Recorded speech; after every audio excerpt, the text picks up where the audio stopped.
مشخص شد که آقای بازیگر معروف یه پدوفیله. سلام چینگو، من نرگسم. توی این ویدیو قراره کامل ماجرای کیم سو هیون و کیم سرون رو براتون بازش کنم و کامل تعریفش کنم. پس بزن بریم. خب حتما میدونین که این قضیه جنجالی ترین و پرحاشیه ترین اتفاق و خبر این روزهای اخیر هست. حالا اصلا قضیه چیه و از کجا شروع شده؟ توی تاریخ 16 فوریه امسال 2025 متاسفانه جنازه بازیگر کیم سرون توی خونش پیدا شد. در حالی که فقط 24 سالش بود. سرون از سن کم بازیگری رو شروع کرده بود و خیلی هم خوب پیش رفته بود.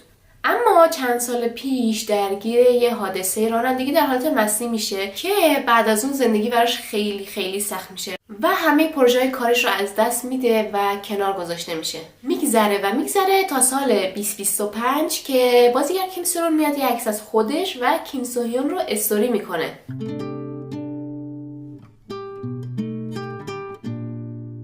که دوباره این کارش هم باعث میشه که کلی براش دردسر ایجاد بشه و حتی بهش کلی هیت بدن و بگن که تو میخوای از طریق کیم سو هیون حالا خودتو برگردونی یا خودتو بکشی بالا و دوباره توی توجه ها قرار بگیری. خلاصه که کلی بهش هیت میدن. متاسفانه چند وقت بعدش هم جریان خودکشی کیم سرون اتفاق میفته و خیلی ها برگشتن گفتن که ممکنه علتش به خاطر همین فشارهایی باشه که بهش وارد شد سر قضیه عکس و البته تصادفش که اینجا تو این ویدیو براتون گفتم. این قضیه کم رنگ میشه تا تاریخ 10 مارس که خبر میاد که کمپانی گلد مدالیست که کمپانی مال کیم سو هیون هست قراره از یه یوتیوبری که ادمین کانال گاروسه رو هست شکایت بکنه. حالا چرا؟ چون این کانال یه ویدیو گذاشته بوده و ادعا کرده بوده که بازیگر کیم سرون و کیم سو هیون با هم دیگه توی رابطه بودن، اونم وقتی که کیم سرون فقط 15 سالش بوده. تو هم پشمات ریخت نه؟ یاد نره دکمه سابسکرایب رو بزن و بیا ادامه ویدیو ببین چه خبره.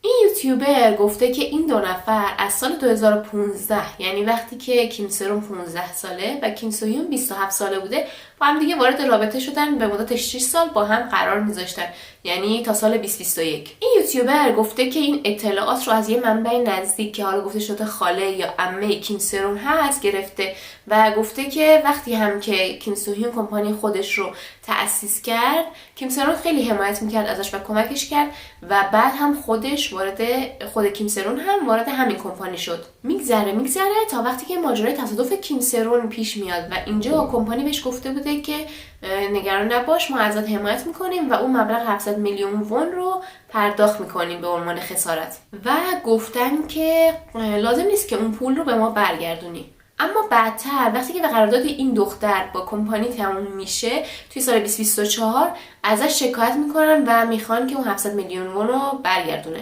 بعد از این اتفاق گفته شده که کیم سرون بارها سعی کرده که ارتباط برقرار کنه با کیم سو هیون، بهش زنگ میزده، پیام میداده که راجع به این قضیه پول باهاش صحبت کنه، اما کیم سو هیون جواب نمیداده. حتی گفتن که کیم سرون به یکی از آشناهای کیم سو هیون هم تماس گرفته که بتونه با این بازیگر صحبت بکنه و قضیه رو حل بکنه، اما موفق نشده. اینجا یه اتفاق شوکه کننده دیگه هم افتاده، اینکه همون خاله یا عمه کیم سرون گفته که بعد از این تماس‌هایی که کیم سرون گرفته و سعی کرده راجع به پول صحبت کنه با کیم سو هیون، یه سری از خبرگزاری‌های کره‌ای شروع کردن مدام زنگ زدن و می‌خواستن ارتباط برقرار کنن با کیم سرون که این خاله گفته که خود کیم سرون فکر کرده که کیم سو هیون شمارش رو پخش کرده بین خبرگزاری‌ها.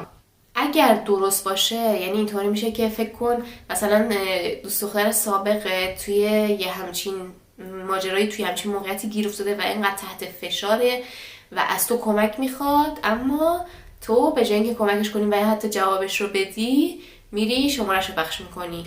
بعد وقتی که سریال ملکه اشک‌ها پخش شد و اینقدر موفق بود ترکون و یه جورایی رکورد درصد بیننده ها رو زد، سرون اومد اون عکس از خودش و کیم سو هیون رو استوری کرد و یه جورایی شاید می‌خواسته که کیم سو هیون رو تحریکش کنه که بالاخره جوابش رو بده، اما بازم موفق نشده. خلاصه همه این قضایا و همه این ماجراها انقدر بهش فشار وارد کرد که توی روز تولد کیم سو هیون بازیگر کیم سرون خودکشی کرد و خانواده‌اش میگن که ما انقدر مدرک و عکس و ویدیو داریم که میتونیم ثابت کنیم که این دو نفر 6 سال با هم توی رابطه بودن. گفته شده که منیجر سابق سرون که کارمند کمپانی گلد مدالیست هست یک آشنایی نزدیکی با یه یوتیوبر دیگه به اسم لی جین هو داشته که در واقع این منیجر سابق و همون کارمند گلد مدالیست اطلاعات تصادف و مثلا جزئیات این قضیه رو فروخته و داده به اون یوتیوبر لی جین هو که بعد از خودکشی کیم سرون پدر کیم سرون برگشت گفتش که یکی از علتهای اصلی که این همه فشار وارد میشد به دختر مثلا این قضیه هم یوتیوبر لی جین هو بوده و ما از این آدم شکایت میکنیم به خاطر اینکه مدام با ویدیوهاش و اطلاعاتی که میداد و حرفایی که میزد شرایط رو و اوضاع رو وخیم‌تر میکرد و تشدید میکرد حالا بعد کیم سرون رو. همه حرفایی که تا الان براتون زدم محتوای ویدیویی بوده که کانال گاروسرو گذاشته بوده و کمپانی گلد مدالیست کیم سو هیون بهش گفتش که ما به خاطر این حرفا شکایت میکنیم از این آدم. اینجا به بعد دیگه قضیه یه جورای پلکانی و پینگ پونگی پیش میره. کانال اول این ویدیو گذاشته بوده و گفته بوده که آقا قضیه اینه. بعد کمپانی کیم سو هیون اومد گفتش که ما شکایت میکنیم. بعد این کانال دوباره یه سری عکس ها و اطلاعات جدید دیگه رو منتشر کرد که الان بهتون میگم چیه. یه عکس جدیدی منتشر کرده بوده که اینه دیگه خودتون میبینید تصویر گویای همه چیز هست به اضافه اسکرین شات یکی از پیام‌هایی که کیم سرون به سوهیون فرستاده بوده که ترجمه‌شو الان براتون میگم. اوپا سرونم، امروز پیامی دریافت کردم که شرکتت کمپانیت از من شکایت کرده. تو گفتی بهم زمان میدی که برای برگشتن خودم رو آماده کنم برای برگشتن به بازیگری منظورشه. من هیچ وقت نگفتم که اون پول رو بهت برنمیگردونم، اما اینکه یک هوی از اون 700 میلیون وون رو بخوای خارج از توان منه. نه که نخوام، اما الان واقعا نمیتونم این پول رو بهت برگردونم. حتما لازم بود که ازم شکایت میکردی. خواهش میکنم نجاتم بده. التماست میکنم بهم یکم زمان بده. بعد به اینجای کار که رسیدیم الان دیگه نوبت کمپانی بود که یه حرکتی بزنه و کمپانی گلد مدالیست برگشت گفتش که ما در حال بحث در مورد این قضیه هستیم و هنوز نمیتونیم بیانیه خاصی بدیم.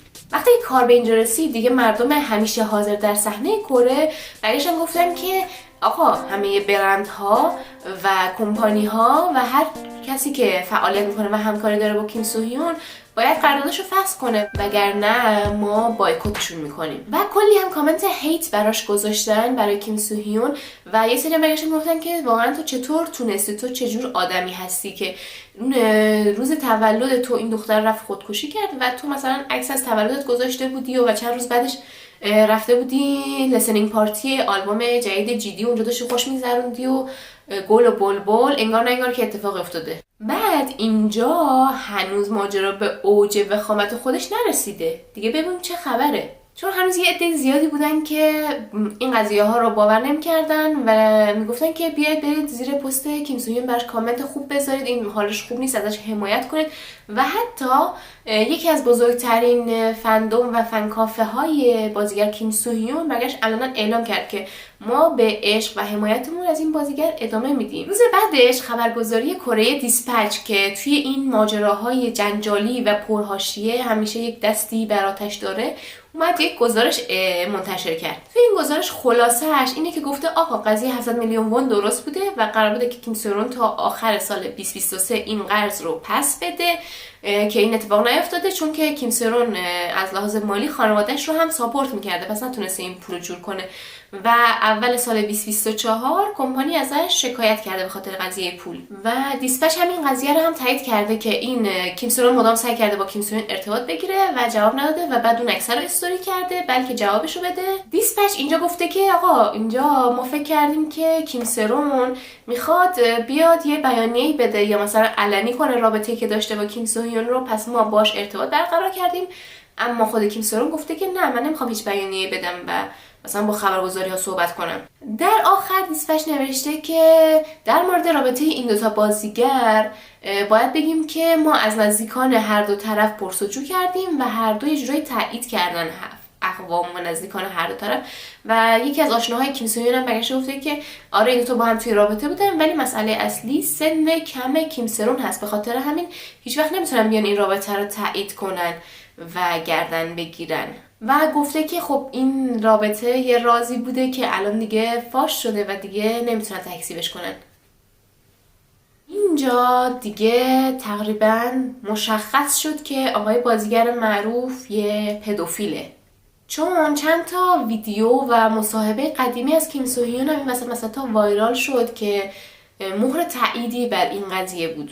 اولش اکثر برندها و برنامه‌ها و حتی سریالی که در حال ضبط داشت گفتن که تغییر توی برنامه کارشون ایجاد نمی‌کنن و همطور پیش میرن با کیم سو هیون، چون که میدونید که به هر حال کیم سو هیون یکی از غولای صنعت کی دراما هست، یه سوپر استاری که بیشترین دستمزد رو داره بین بازیگرا و همه پروژه ها و سریال هاش موفق هستن، یا بهتره بگم بودن. اینجا شایعه شد که کیم سو هیون و برنامه گود دی با هم دیگه صحبت کردن و دو طرف خواستن که کیم سو هیون از برنامه کنار بره و دیگه نباشه. اما متاسفانه بعدتر خبر اومد که نه، کیم سو هیون رفته برای ضبط قسمت جدید برنامه.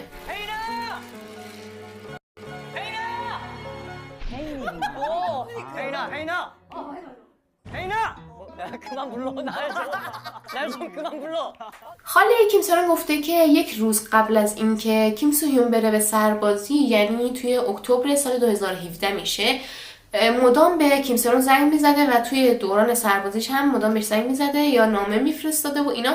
اونجا بود که ما شک کردیم که اینجا یه اتفاقایی داره میفته و یه قضیه هست بین این دوتا که فهمیدیم این دوتا با هم رابطه دارن و ما شدیداً مخالف این قضیه بودیم. این خاله برگشته گفته که کیم سو هیون وقتی که کیم سرون 20 سالش شده بوده، یعنی میشه همون سالای 2020 اینا، بهش گفته بوده که من میخوام با تو ازدواج کنم.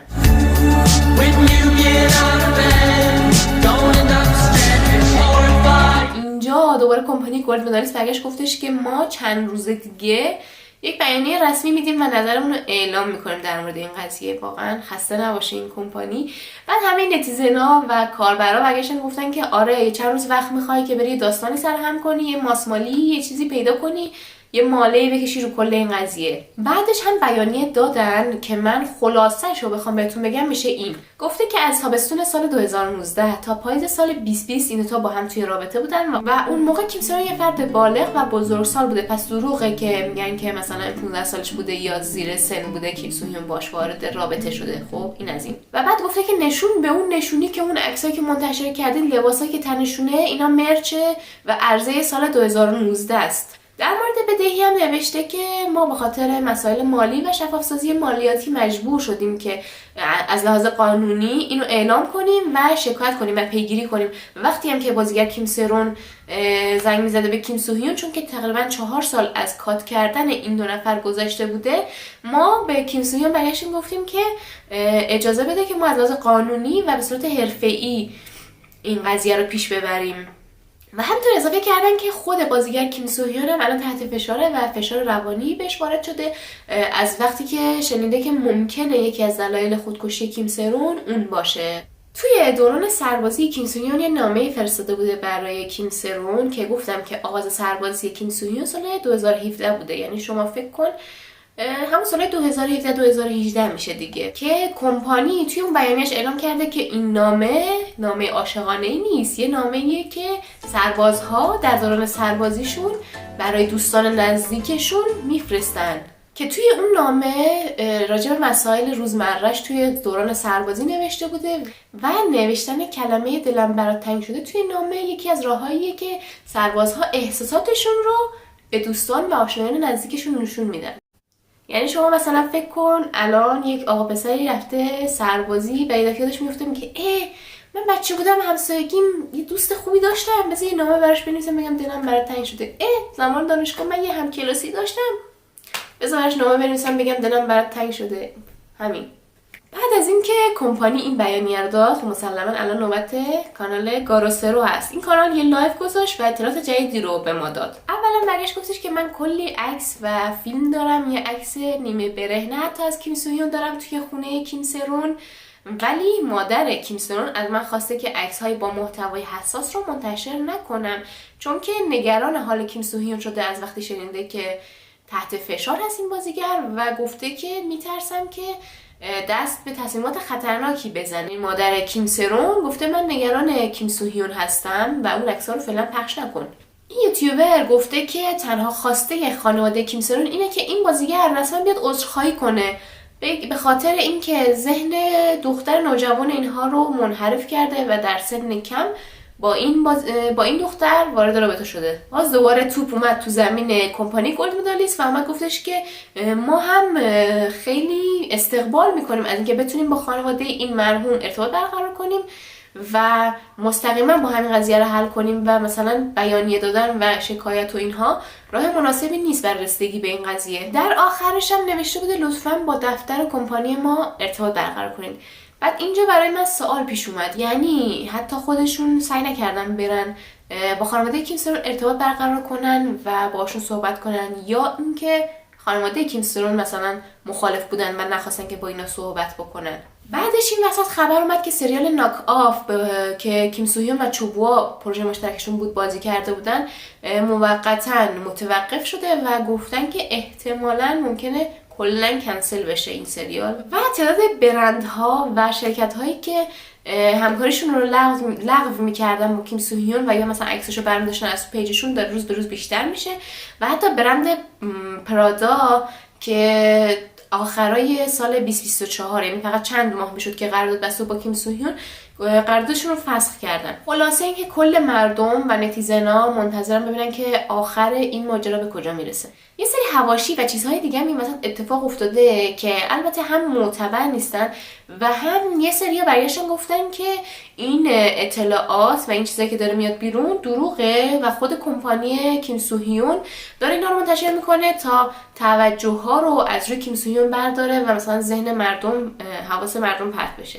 مثلا میگفتم بازیگر چوی هیون وو که الان یه سریال خیلی خفن هم در حال پخش داره با مون گایونگ، این آدم توی تصادف همراه کیم سرون بوده و داخل ماشین بوده. حتی یه سری برگشتن گفتن که مقصر اصلی این بوده ولی کیم سرون مثلا مقصر شناخته شده و این بازیگر مثلا اون موقع دوستی نزدیکی داشته با کیم سرون اما حتی توی مراسم خاکسپاریش هم نرفته. این یه قضیه بود که میگم اطلاعاتش واقعا درست و دقیق نیست و معلوم نیست که راسته یا دروغه، که اکثرا همه برگشتن گفتن که این دروغه. و همینطور برگشتن گفتن سر قضیه رسوایی قلدری سویجی که اون زمانها پخش شده بود، این هم کار کیم سو هیون و کمپانیش هست که حالا اینم یه شایعه‌ای بود. یه ماجرای دیگه هم که بحثش وسط کشیده شده اینه که یه فیلم سینمایی که سولی و کیم سو هیون مشترک با هم کار کرده بودن که یه سری صحنه‌های برهنه و باز و مثبت 18 داره، اون صحنه ها برای سولی خیلی گرون تمام شد و انقدر بهش هیت دادن و بهش فشار وارد شد که میگن یکی از دلایل خودکشیش میتونه اون باشه. خب البته قبلش هم افسردگی داشت سولی ولی برعکسش برای کیم سو هیون اصلا این اتفاق نیفتاد و یا یه سری جاها حتی مثلا این فیلم سینمایی باعث بیشتر دیده شدنش و موفقیتش شد. خلاصه این بحثا این وسطا زیاده و همینطور هی تعداد ویدیوها، مصاحبه ها و خبرایی که مردم و نتیزنا دارن از قدیم کیم سو هیون و یا حتی پارتنرهای قدیمیش میکشن بیرون و منتشر میکنن هی داره بیشتر و بیشتر میشه و همه اینا به ضرر کیم سو هیون هست و داره اوضاع رو براش بدتر میکنه. تو هم یاد نره که نظرتو برام توی کامنت ها بنویسی. مرسی.